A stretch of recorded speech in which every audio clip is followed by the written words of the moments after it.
नमस्कार मित्रों, आपका स्वागत है निराय क्लासेस पर। आज बात करेंगे G20 शिखर सम्मेलन के बारे में, जो हाल ही में आयोजन किया गया है। किसकी मेजबानी में किया गया, कब किया गया, क्या विषय था और अगला G20 शिखर सम्मेलन कब होगा और G20 में कितने देश शामिल हैं, उनकी एक लिस्ट भी देखेंगे। आइए जानते हैं। यहाँ से 100 में 100% एक प्रश्न पूछा ही जाएगा। आइए बात करते हैं।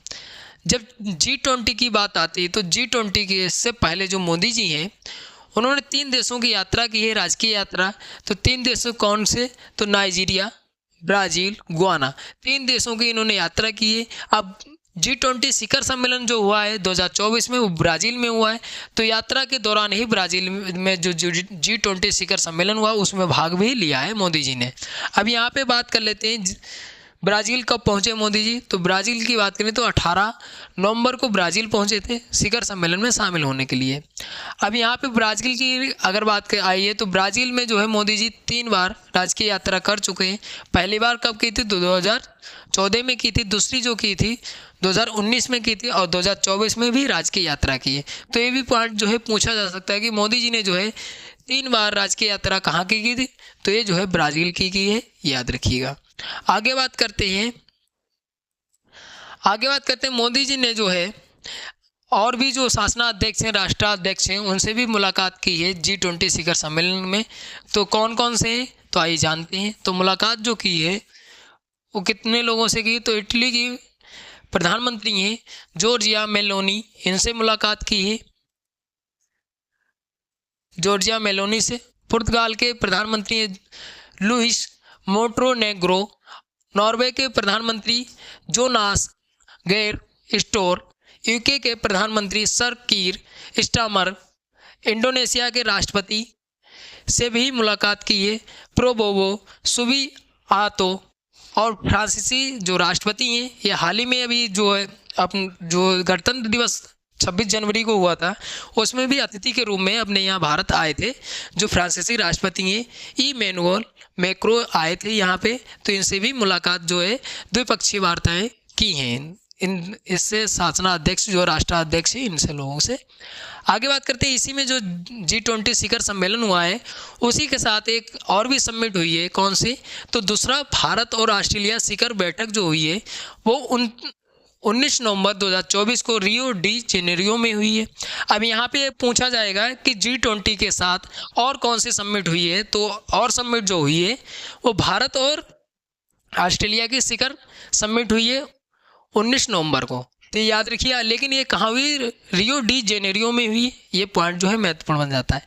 लेकिन अगर अगली समिट की बात करें, तीसरी समिट जो होगी भारत और ऑस्ट्रेलिया की, वो ऑस्ट्रेलिया में होगी 2025 में। आगे बात करते हैं,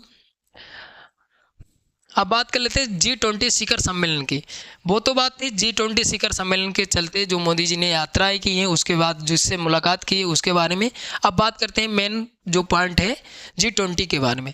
आज G20 की बात करें तो G20 में जो है 19 देश हैं और जो है 2 संघ हैं। अब यहाँ पे 19वें G20 का जो G20 है 19वां शिखर सम्मेलन हुआ था G20 का। उसमें अगर G20 में 19 देश हैं और 2 संघ हैं। कौन से? यूरोपियन संघ और अफ्रीकी संघ। अब यहाँ पे यूरोपियन संघ तो पहले ही शामिल था, लेकिन अगर बात करें जो G20 का 18वां सम्मेलन हुआ था, अपने भारत में जो मेज़बानी हुई थी, भारत ने मेज़बानी की थी 2023 में G20 की। तो G20 की जब मेज़बानी की थी उसी में जो है अफ्रीकन संघ शामिल किया गया था। अब यहाँ पे भी पॉइंट जो महत्वपूर्ण बन जाता है कि पूछ लिया जाए G20 जो समूह है उसमें कितने संघ शामिल हैं। तो 2 संघ शामिल हो चुके हैं, यूरोपियन संघ और अफ्रीकी संघ। आगे बात करते हैं, ये मेज़बानी में किसकी किया गया G20 शिखर सम्मेलन। तो मेज़बानी की अगर बात करें तो ब्राज़ील के राष्ट्रपति लुइस एनासियो लूला डी सिल्वा के जो है मेज़बानी में इन्होंने ये सम्मेलन हुआ है। अब यहाँ पे मेज़बानी देश भी पूछा जा सकता है, तो ब्राज़ील मेज़बानी है। यहाँ के प्रेसिडेंट याद रखिएगा। आगे बात करते हैं इस सम्मेलन का विषय क्या था, मुख्य थीम क्या था। तो ये पॉइंट भी महत्वपूर्ण बन जाता है। इसका थीम था एक न्यायपूर्ण दुनिया, एक टिकाऊ ग्रह का निर्माण। इसका थीम था। कोई भी शिखर सम्मेलन होता तो वहाँ पे एक प्लेस का महत्वपूर्ण बन जाता है। जब भी कोई प्लेस कहाँ पे आयोजन किया गया है और फिर दूसरा थीम बन जाता है कि उसका संस्करण कौन सा था, और तीसरा जो महत्वपूर्ण बन जाता है कि उसका थीम क्या रहा है। तो ये पॉइंट तो ये याद ही रखने हैं, जब भी कोई सम्मेलन होता है तो उसके 3 पॉइंट सबसे महत्वपूर्ण बन जाते हैं, उसका थीम कहाँ पे होता है और कौन सा संस्करण था। अब इसमें जो सबमिट हुई है इसके साथ ही एक घोषणा पत्र भी जारी किया गया।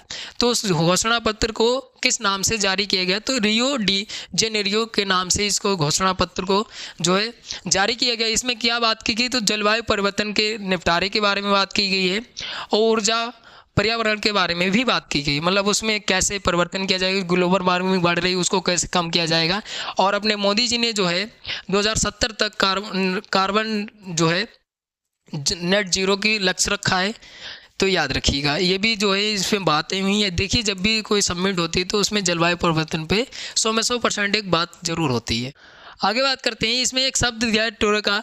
तो इसमें क्या क्या गया है, तो इसमें जैसे अपने भारत ने 2023 में मेज़बानी की थी और इस बार जो है ब्राज़ील ने मेज़बानी की, अगली बार जो होगा वो साउथ अफ्रीका मेज़बानी करेगा। तो इसमें एक मतलब 3 देशों का एक शब्द दिया गया है।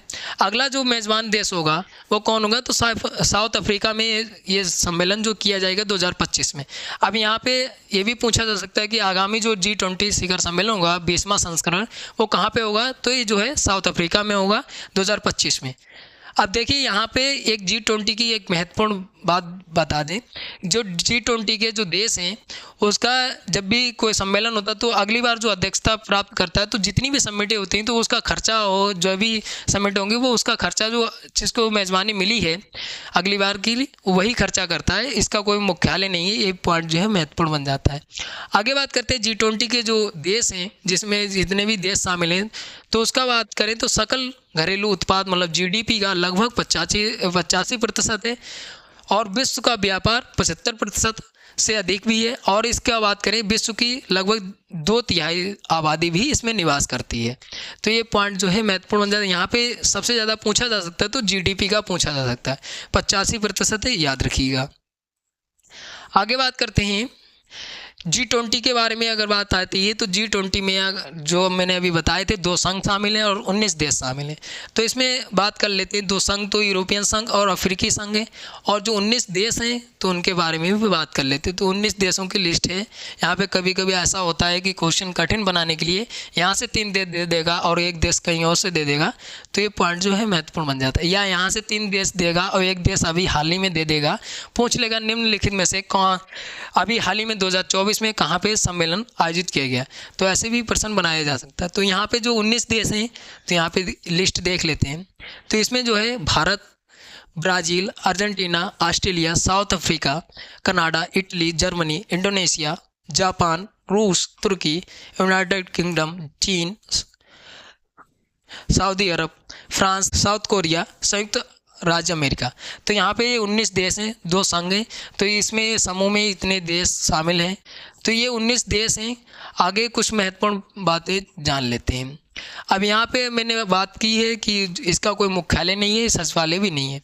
तो यहाँ पे जब ब्राज़ील में आयोजन किया गया तो ब्राज़ील के बारे में भी थोड़ा सा जान लेते हैं। ब्राज़ील की बात आती है तो ब्राज़ील जो है 5वां दुनिया का सबसे बड़ा देश है।